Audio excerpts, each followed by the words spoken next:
رحمۃ اللہ وبرکاتہ. کیا حال ہے سب کا؟ الحمدللہ. نحمده ونصلی علی رسولہ الکریم. اما بعد فاعوذ باللہ من الشیطان الرجیم. بسم اللہ الرحمن الرحیم. رب اشرح لی صدری ویسر لی امری واحلل عقدۃ من لسانی یفقہوا قولی. علم کو عمل کے لیے سیکھنا چاہیے. رسول اللہ صلی اللہ علیہ وسلم نے فرمایا، اس شخص کی مثال جو لوگوں کو بھلائی سکھاتا ہے لیکن اپنے آپ کو بھول جاتا ہے، ایک چراغ کی سی ہے جو لوگوں کو تو روشنی دیتا ہے مگر خود کو جلاتا ہے. ابو درداء کہتے ہیں کہ تم عالم نہیں بنو گے حتیٰ کہ تم متعلم یعنی علم سیکھنے والے بنو. یعنی کوئی شخص جب تک علم سیکھتا نہیں اس وقت تک عالم نہیں بنتا. اور تم علم سے عالم نہیں بن سکتے، یعنی صرف سیکھنا بھی کافی نہیں، حتیٰ کہ تم اس پر عمل کرو. اور تمہارے گناہ کے لیے یہی کافی ہے کہ تم بحث مباحثہ کرنے والے بن جاؤ. یعنی علم حاصل کرنے کا مقصد لوگوں کے ساتھ بحث مباحثہ نہیں ہونا چاہیے. اور تمہارے گناہ کے لیے یہی کافی ہے کہ تم جھگڑا کرنے والے بن جاؤ، یعنی علم کی بنا پر. اور تمہارے جھوٹا ہونے کے لیے یہی کافی ہے کہ تم مسلسل اللہ کی ذات کے علاوہ کسی اور چیز میں گفتگو کرتے رہو، اور چیزوں کے بارے میں اور ٹاپکس پہ بات کرو اور اللہ کو یاد نہ کرو. تو خلاصہ یہی ہے کہ انسان جو کچھ سیکھے پھر اس کے بہترین حصے پر عمل بھی کرے. 24واں پارہ. اعوذ باللہ من الشیطان الرجیم. بسم اللہ الرحمن الرحیم. فمن اظلم ممن كذب على الله وكذب بالصدق اذ جاءه أليس في جهنم مثوى للكافرين والذي جاء بالصدق وصدق به أولئك هم المتقون. شروع کرتی ہوں اللہ کے نام سے جو بے انتہا مہربان نہایت رحم فرمانے والا ہے. فمن اظلم ممن كذب على الله وكذب بالصدق اذ جاءه أليس في جهنم مثوى للكافرين. پھر اس شخص سے بڑھ کر ظالم کون ہوگا جس نے اللہ پر جھوٹ باندھا اور جب سچی بات اس کے سامنے آئی تو اسے جھٹلا دیا. کیا ایسے کافروں کا دوزخ میں ہی ٹھکانہ نہیں؟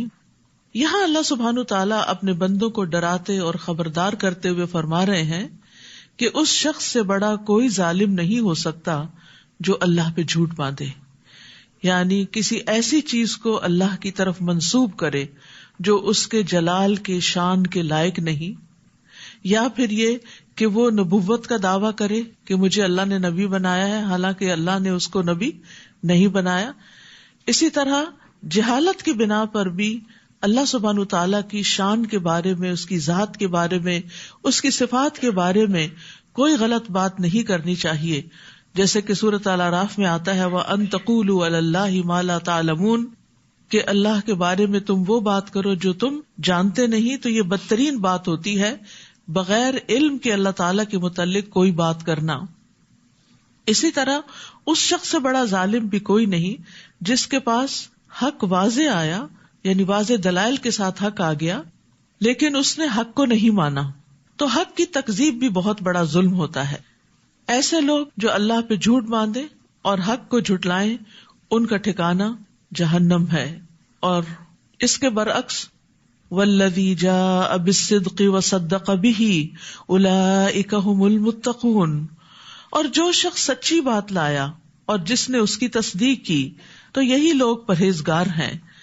یعنی اللہ سبحانہ تعالیٰ جھوٹے اور جھٹلانے والے کا جرم اور اس کی سزا ذکر کرنے کے بعد سچے انسان اور اس کی تصدیق کرنے کے ثواب کا ذکر کرتے ہیں کہ جو شخص سچی بات لائے، سچ بات بتائے لوگوں کو اور اپنے قول اور عمل میں بھی سچائی کا حامل ہو، تو اس سے مراد کون ہوتے ہیں؟ پیغمبر ہوتے ہیں، ان کے فالوورز ہوتے ہیں.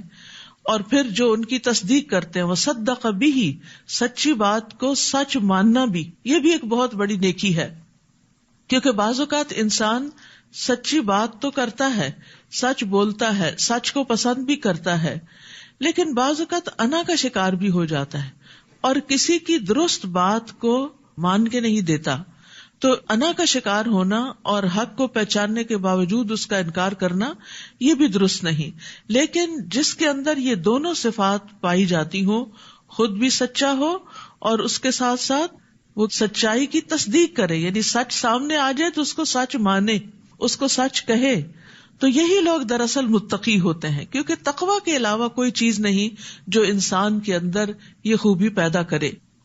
اور سچائی کی جہاں تک بات ہے تو سچ جو ہے وہ اللہ تعالیٰ کو بہت پسند ہے. عبداللہ رضی اللہ عنہ سے روایت ہے کہ نبی صلی اللہ علیہ وسلم نے فرمایا، یقیناً سچ نیکی کی طرف رہنمائی کرتا ہے اور نیکی جنت کی طرف لے جاتی ہے، اور آدمی مسلسل سچ بولتا رہتا ہے یہاں تک کہ اللہ کے ہاں صدیق لکھ لیا جاتا ہے، اور بلا شبہ جھوٹ برائی کی طرف رہنمائی کرتا ہے اور برائی آگ کی طرف لے جاتی ہے، اور آدمی مسلسل جھوٹ بولتا رہتا ہے یہاں تک کہ اللہ کے ہاں جھوٹا لکھ لیا جاتا ہے. تو جو سچے لوگ ہیں، جو متقی لوگ ہیں، ان کے بارے میں کیا جزا بتائی گئی، لہم ما یشاؤون عند ربہم ذالک جزاء المحسنین، ان کے لیے وہ ہوگا جو وہ چاہیں گے ان کے رب کے ہاں. یعنی جب اللہ کے پاس واپس لوٹ کر جائیں گے تو انہیں وہ ملے گا جو وہ پسند کریں گے. نیکی کرنے والوں کا یہی بدلہ ہے محسنین کا. محسن وہ ہوتا ہے جس کے اندر اخلاص ہو، اور اخلاص والا اللہ کی عبادت ایسے کرتا ہے گویا وہ اللہ کو دیکھ رہا ہو، اس کا دھیان ادھر ادھر نہ ہو، وہ شرک اکبر اور شرک اصغر دونوں سے پاک ہو. جیسے حضرت جبریل علیہ السلام جب آ کر حضور صلی اللہ علیہ وسلم سے سوال کر رہے تھے تو حدیث جبریل میں مل احسان کے جواب میں آپ نے کیا فرمایا، ان تعبد اللہ کأنک تراہ، کہ تم اللہ کی عبادت اس طرح کرو گویا تم اللہ کو دیکھ رہے ہو. تو یہ محسن کا کردار ہوتا ہے. یعنی محسن اپنے رویے کے اندر بہت مخلص ہوتا ہے. پھر اسی طرح جو دوسروں کو ان کے حق سے زیادہ دیتا ہے وہ بھی محسن ہوتا ہے. پھر اسی طرح ہر طرح کی نیکی جو ہے وہ احسان کہلاتی ہے. تو محسنین کو کیا ملے گا قیامت کے دن؟ جو وہ طلب کریں گے، جو وہ تمنا کریں گے. لیکفر اللہ عنہم اسوأ الذی عملوا، تاکہ اللہ ان سے وہ برائیاں دور کر دے جو انہوں نے کی تھیں. کیونکہ چاہے کوئی محسن ہو، متقی ہو، مومن ہو، کوئی بھی ہو، لیکن یہ پاسبل نہیں ہے کہ کوئی اس سے غلطی نہ ہو. یہ ناممکن ہے، اس سے غلطی ہوگی. ہر انسان سے کوئی کتنا ہی نیک اور پاک باز کیوں نہ ہو، اس سے غلطی ہو جاتی ہے.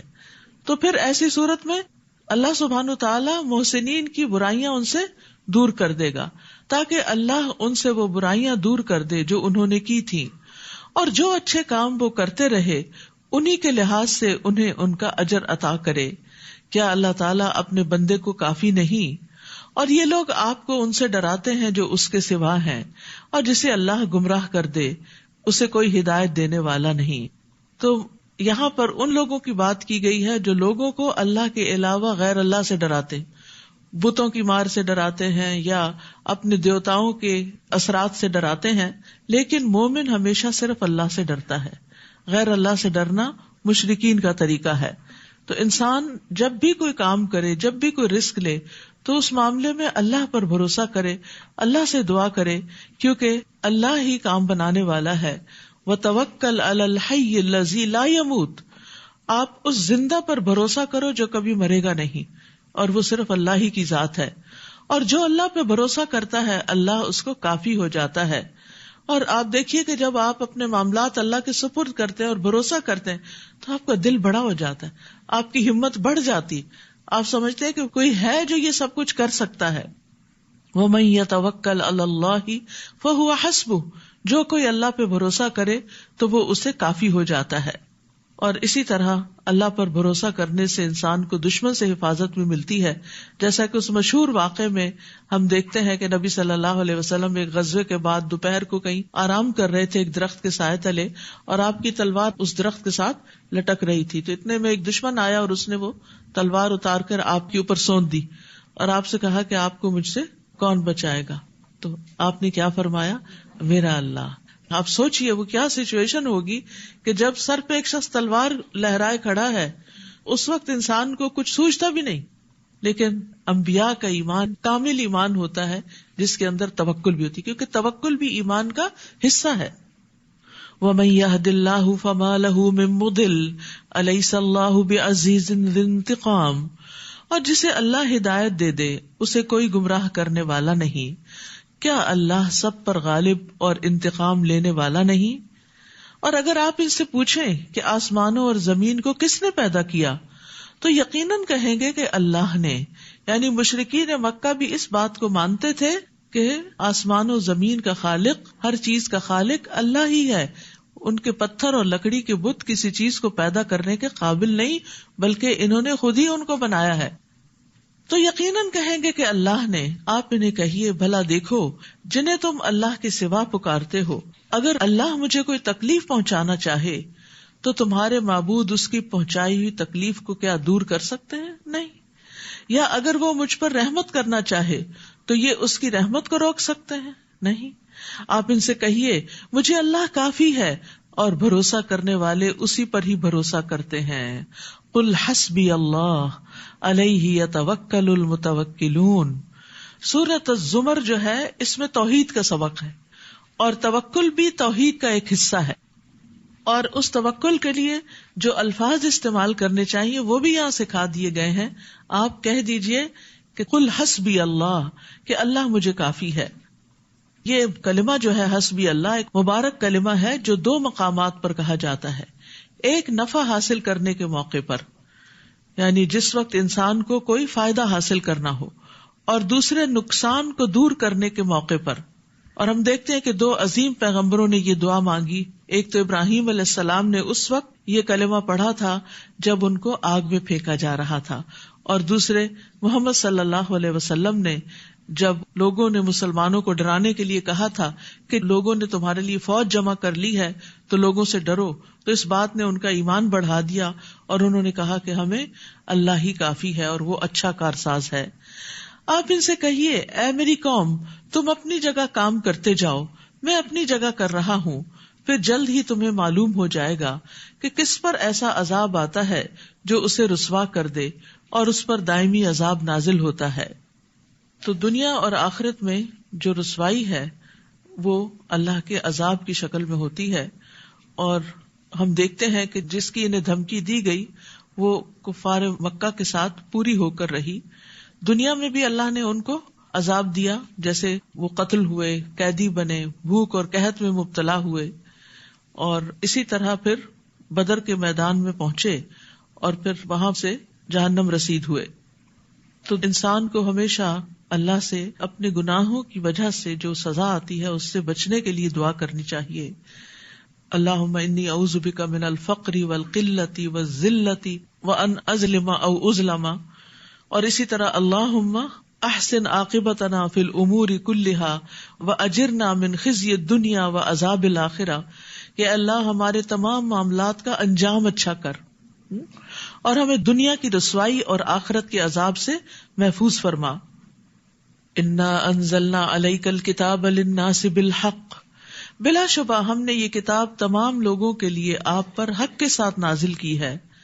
پھر جو سیدھی راہ پر آ گیا تو اس کا اپنا ہی فائدہ ہے، اور جو بھٹک گیا تو اس کے بھٹکنے کا وبال بھی اسی پر ہے، اور آپ ان کے ذمہ دار نہیں. اللہ یتوفی الانفس حین موتها والتی لم تمت فی منامها، اللہ ہی ہے جو موت کے وقت روحیں قبض کر لیتا ہے، اور جو مرا نہ ہو اس کی روح نیند کی حالت میں قبض کر لیتا ہے. پھر جس کی موت کا فیصلہ ہو چکا ہو تو اس کی روح کو تو روک لیتا ہے، اور دوسری روحیں ایک مقررہ وقت تک کے لیے واپس بھیج دیتا ہے. غور و فکر کرنے والے لوگوں کے لیے اس میں بہت سی نشانیاں ہیں. تو اس سے یہ پتہ چلتا ہے کہ جب انسان سوتا ہے تو یہ نیند جو ہے یہ موت کی بہن ہے اور موت کا ہی ایک ایکسپیرینس ہے. اور نیند کی حالت میں ایک روح چلی جاتی ہے جس کی وجہ سے انسان نہ پھر سنتا ہے اور نہ ہی اور کچھ کام کاج کر پاتا ہے، اور وہ ایک اور ہی دنیا میں ہوتا ہے. اسی بنا پہ وہ بعض اوقات مرے ہوئے لوگوں سے بھی جا ملتا ہے. تو وہ اس کی وہ روح ہوتی ہے جو مختلف جگہوں پر مختلف مشاہدات کرتی ہے. اور آپ نے سنا ہوگا کہ کئی لوگ سوتے ہیں اور پھر دوبارہ نہیں اٹھتے، یعنی سوتے میں ہی چلے جاتے ہیں، کیونکہ جس کی موت کا فیصلہ ہو چکا ہو اس کی روح واپس نہیں لوٹائی جاتی، بلکہ دوسری بھی لے لی جاتی ہے جو اس کے جسم میں ہوتی ہے. اور یہاں آخر میں جو بات فرمائے گی کہ اس میں غور و فکر کرنے والوں کے لیے نشانیاں ہیں، تو مقاتل کہتے ہیں کہ اس میں ان لوگوں کے لیے نشانیاں ہیں جو قیامت کے دن قبروں سے اٹھنے کے معاملے میں غور و فکر کرتے ہیں کہ قیامت کے دن دوبارہ کیسے اٹھیں گے. ایسے ہی جیسے اللہ دوبارہ دنیا میں روح بھیج دیتا ہے نیند سے جاگتے وقت، تو وہاں قبر میں بھی دوبارہ بھیجے گا اور انسان قبروں سے باہر نکل آئے گا. یعنی سونے والے کی روح کو قبض کرنا، پھر اس کو قبض کرنے کے بعد چھوڑ دینا، قیامت کے دن قبروں سے دوبارہ اٹھائے جانے پر دلیل ہے. تو انسان کو سوتے اور جاگتے وقت اپنی موت کو یاد رکھنا چاہیے. اسی لیے ہم صبح اٹھ کے کیا دعا کرتے ہیں؟ الحمدللہ الذی احیانا بعدما اماتنا والیہ النشور. اور جب سونے لگتے ہیں تو ہاتھ گال کے نیچے رکھ کے کیا کہتے ہیں؟ اللہم بسمک اموت و احیا. اور اسی طرح بسمک ربی وضعت جنبی وبک ارفعہ ان امسکت نفسی فرحمها یا فاغفر لها، دونوں طرح آتا ہے. وَإِنْ أَرْسَلْتَهَا فَاحْفَظْهَا بِمَا تَحْفَظُ بِهِ عِبَادَكَ الصَّالِحِينَ کہ میرے رب تیرے نام سے میں نے اپنا پہلو رکھا، تیرے ہی نام سے اٹھاؤں گا.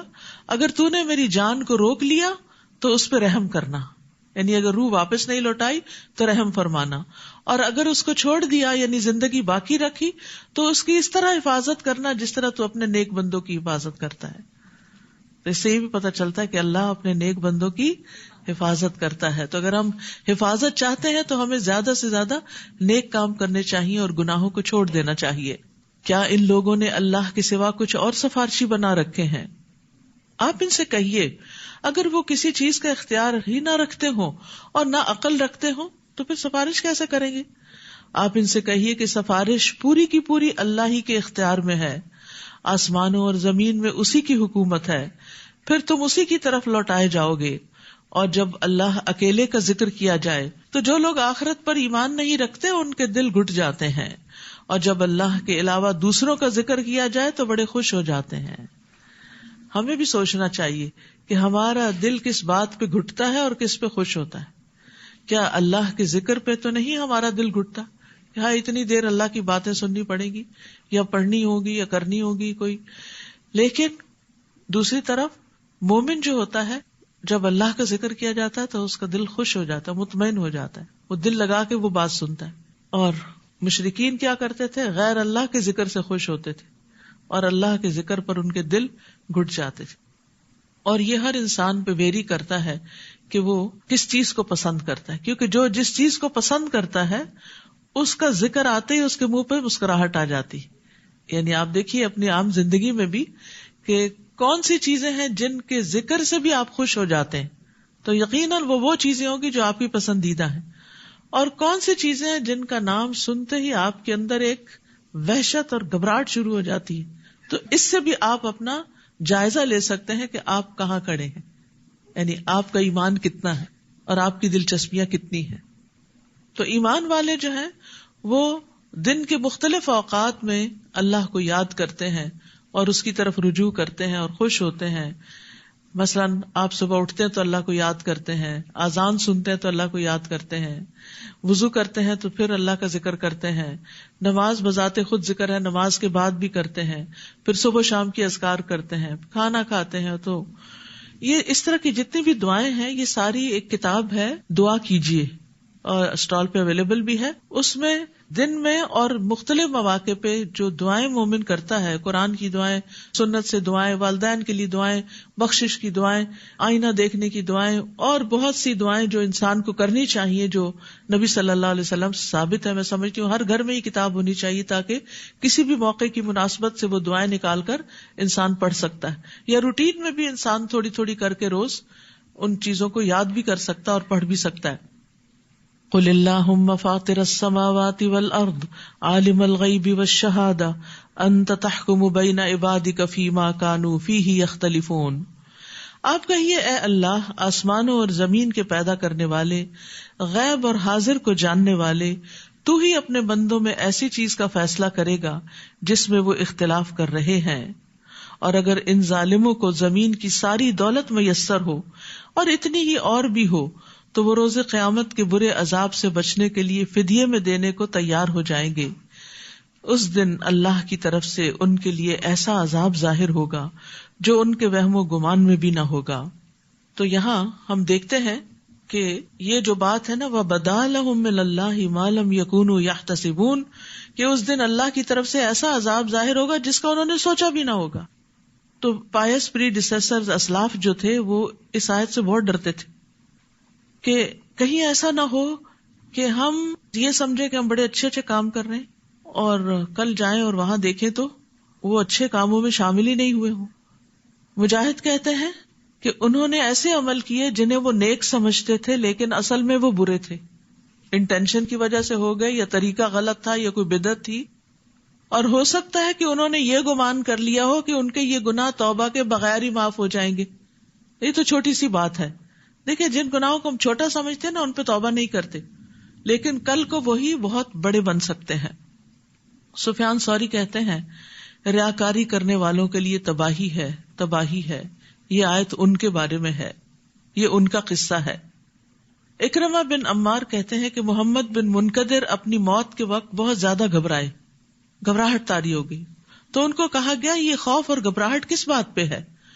انہوں نے کہا کہ اللہ کی کتاب میں ایک آیت ہے جس سے میں ڈرتا ہوں، اور وہ ہے وَبَدَا لَهُم مِّنَ اللَّهِ مَا لَمْ يَكُونُوا يَحْتَسِبُونَ. اور میں ڈرتا ہوں کہ میرے سامنے وہ کچھ نہ آ جائے جس کا مجھے گمان بھی نہ ہو، خیال بھی نہ ہو. ہم اپنے بارے میں یہ سمجھتے رہے کہ سب اچھا ہے اور ہم نیک ہیں اور اچھے فرشتے آئیں گے جان لینے کے لیے اور قبر میں بھی سب ٹھیک ہوگا اور آخرت میں بھی ہم امن میں ہوں گے. کس کو پتا؟ تو انسان کو کبھی بھی بے خوف نہیں ہونا چاہیے، اور جو کام وہ کرتے رہے اس کے برے نتائج ان کے سامنے آ جائیں گے، اور جس عذاب کا وہ مذاق اڑایا کرتے تھے وہ انہیں آ گھیرے گا. انسان کو جب کوئی تکلیف پہنچتی ہے تو ہمیں پکارتا ہے، پھر جب ہم اسے اپنی نعمت سے نوازتے ہیں تو کہتا ہے مجھے تو یہ چیز علم اور تجربے کی بنا پر حاصل ہوئی ہے. بات یوں نہیں بلکہ یہ ایک آزمائش ہوتی ہے، مگر ان میں سے اکثر نہیں جانتے. دنیا میں بھی انسان بڑی غلط فہمیوں کا شکار رہتا ہے کہ جب اس کو کوئی نعمت ملتی ہے، کوئی کامیابی ملتی ہے تو وہ کیا کہتا ہے کہ یہ تو اس بنا پر ہے کہ میں اس کا تجربہ رکھتا تھا، میں نے اس پہ محنت کی اور یہ میرے علم کی وجہ سے مجھے ملی ہے، یا اللہ نے مجھے وہ چیز سکھائی تھی. حقیقت یہ ہے کہ یہ فتنہ ہے. ہر نعمت جو ایک آزمائش ہے. اب مثال کے طور پر ہمیں اگر نعمت قرآن ملتی ہے تو اس میں ہمارا امتحان بھی ہے کہ ہم اس پر اب جو پڑھ لیا سن لیا عمل کتنا کرتے ہیں، اپنی زندگی کو کتنا بدلتے ہیں. وَلَكِنَّ أَكْثَرَهُمْ لَا يَعْلَمُونَ، لیکن اکثر لوگ یہ بات، یہ نکتہ نہیں جانتے، یہ سمجھتے نہیں کہ نعمت آزمائش ہے اور انسان کا امتحان ہے جس کے وجہ سے اللہ تعالیٰ انہیں ڈھیل دے کے پھر پکڑتا بھی ہے. ایسی ہی بات ان لوگوں نے بھی کہی تھی جو ان سے پہلے گزر چکے، پھر وہ چیز ان کے کسی کام نہ آئی جو وہ کما رہے تھے. یعنی پہلے لوگوں کو بھی اپنے علم اور ہنر اور فن پہ بڑا مان تھا، لیکن وہ چیزیں انہیں اللہ کے عذاب سے بچا نہ سکیں. چنانچہ اپنی بری کمائی کے برے نتائج انہیں بھگتنے پڑے. اور ان لوگوں میں سے جو ظلم کر رہے ہیں وہ بھی عنقریب اپنے کاموں کے برے نتائج بھگت لیں گے، اور یہ لوگ ہمیں عاجز کر سکنے والے نہیں ہیں. کیا انہیں معلوم نہیں کہ اللہ جس کے لیے چاہتا ہے رزق کشادہ کر دیتا ہے اور جس کے لیے چاہتا ہے تنگ کر دیتا ہے. اس میں بھی ان لوگوں کے لیے کئی نشانیاں ہیں جو ایمان لاتے ہیں. قُلْ يَا عِبَادِيَ الَّذِينَ أَسْرَفُوا عَلَىٰ أَنفُسِهِمْ لَا تَقْنَطُوا مِن رَحْمَةِ اللَّهِ إِنَّ اللَّهَ يَغْفِرُ الذُّنُوبَ جَمِيعًا إِنَّهُ هُوَ الْغَفُورُ الرَّحِيمُ. آپ لوگوں سے کہہ دیجئے اے میرے بندو جنہوں نے اپنی جانوں پر زیادتی کر لی ہے، اللہ کی رحمت سے مایوس نہ ہو. اللہ یقیناً سارے ہی گناہ معاف کر دیتا ہے کیونکہ وہ غفور الرحیم ہے. یعنی اللہ سبحانہ وتعالی اگلے پچھلے سارے گناہوں کو معاف کر سکتا ہے. جیسے کہ حدیث میں آتا ہے کہ ایک شخص کے سارے گناہ معاف کر دیے گئے اس بنا پر کہ اس نے لوگوں کے راستے سے ایک کانٹے دار شاخ ہٹائی تھی، لوگوں کو تکلیف سے بچایا تھا، تو اس بنا پر اس کے گناہ معاف کر دیے گئے. اسی طرح چھوٹے گناہوں کے علاوہ بھی اللہ سبحانہ وتعالیٰ بڑے بڑے گناہوں کو معاف کر دیتا ہے. جیسے زنا کرنے والا جب زنا کرتا ہے تو مومن نہیں رہتا، چوری کرنے والا جب چوری کرتا ہے تو مومن نہیں رہتا، شرابی جب شراب پیتا ہے تو مومن نہیں رہتا.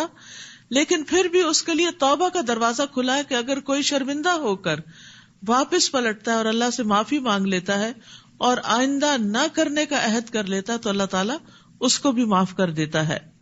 100 لوگوں کا قاتل بھی بخش دیا گیا تھا جب اس کے دل میں شدید ریگریٹ ہوئی اور اس نے توبہ کے لیے اپنا علاقہ بھی چھوڑ دیا کہ میں اس گناہ سے بہرحال نکلنا چاہتا ہوں، اور وہ ہجرت کر کے دوسری طرف نیک لوگوں کے پاس جا رہا تھا تاکہ ان کی صحبت میں بیٹھ کر وہ اپنی اس برائی کو دور کر سکے.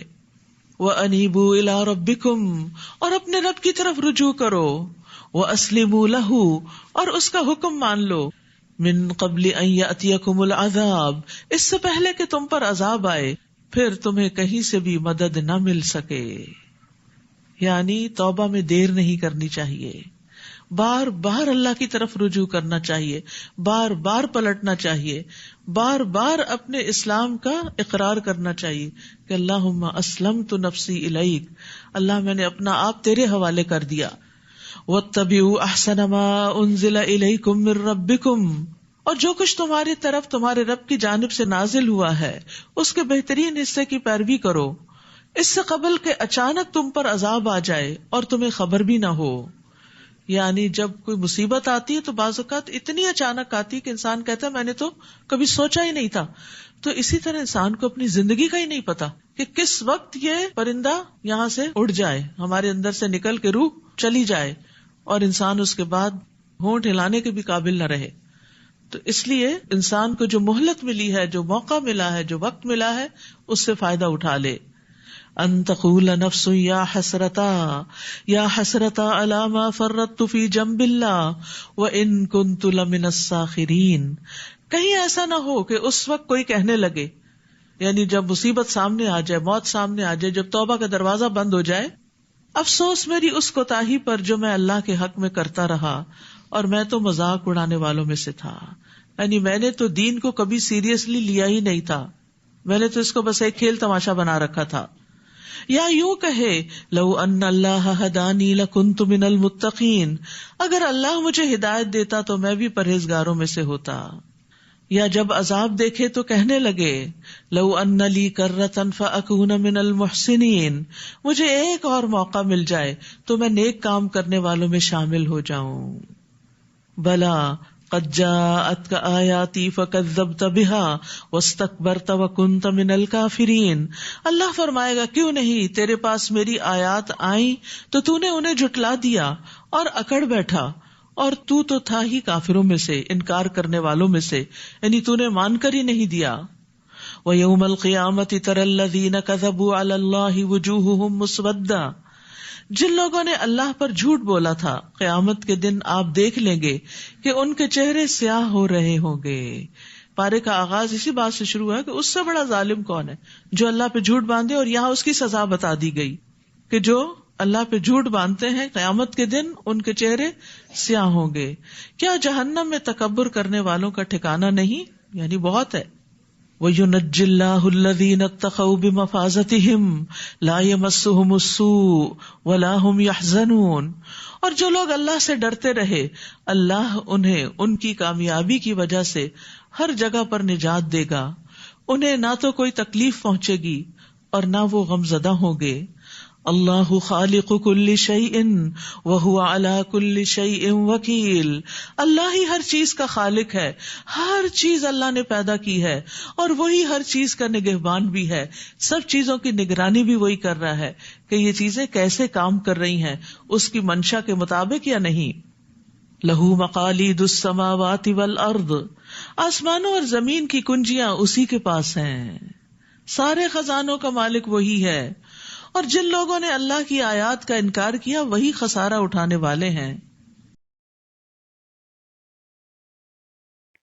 السلام علیکم ورحمۃ اللہ وبرکاتہ. الحمد للہ ثم الحمد للہ، ہمارا 24واں پارہ شروع ہو چکا ہے، اور اس میں جو ہم سورہ زمر سن رہے ہیں اس کا موضوع توحید ہے. اور قرآن پاک کے 3 بڑے موضوع ہیں، ایک توحید ہے، رسالت ہے، اور اس کے بعد آخرت کے بارے میں ہے۔ اس میں توحید اور توکل کیا بہت ذکر آیا ہے، اور اسی طرح پھر اس میں یعنی آخرت کے بارے میں بھی ہمیں موت سے کی بات کر کے ہمیں کلیئر کیا گیا ہے کہ جس طرح ہم نیند کی حالت میں جب ہم نیند کی حالت میں ہوتے ہیں تو ہم اپنے ارد گرد کے ماحول سے بالکل بے خبر ہوتے ہیں، اور اسی طرح یہ موت بھی کہ اس کو بہن بھی کہا گیا ہے۔ تو بہت ضروری ہے کہ ہم رات کو سوتے وقت اپنی موت کو ضرور یاد کریں، اور وہ دعائیں بھی پڑھیں، اور اللہ تعالیٰ سے دعا کریں کہ جب تک زندگی ہے اللہ تعالیٰ خیر و برکت اور بھلائیوں والی زندگی رکھے۔ اور اس کے بارے میں ایک بہت ہی خوبصورت شعر ہے کہ دو جہاں کے درمیان فاصلہ ہے ایک سانس کا، دو جہاں کے درمیان فاصلہ ہے ایک سانس کا، چل رہی تو یہ جہاں، رک گئی تو وہ جہاں۔ تو یہ بہت ہی یعنی اللہ تعالیٰ کے اختیار میں سب کچھ ہے، لیکن اللہ تعالیٰ نے جب تک ہمیں یہ موقع دیا ہوا ہے اس دنیا میں رہنے کا، تو اللہ تعالیٰ سے دعا ہے کہ اللہ تعالیٰ ہمیں نیکیاں کرنے کی اور اللہ تعالیٰ کی ہدایت اور رحمت کے مطابق زندگی گزارنے کی اللہ تعالیٰ توفیق عطا فرمائے۔ جزاک اللہ خیر، ربنا تقبل منا انک انت السمیع العلیم واتب علینا انک انت التواب الرحیم۔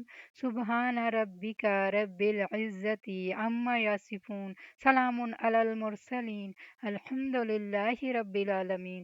سبحانک اللہم و بحمدک، اشہد ان لا الہ الا انت، استغفرک و اتوب الیک۔ السلام علیکم ورحمۃ اللہ وبرکاتہ۔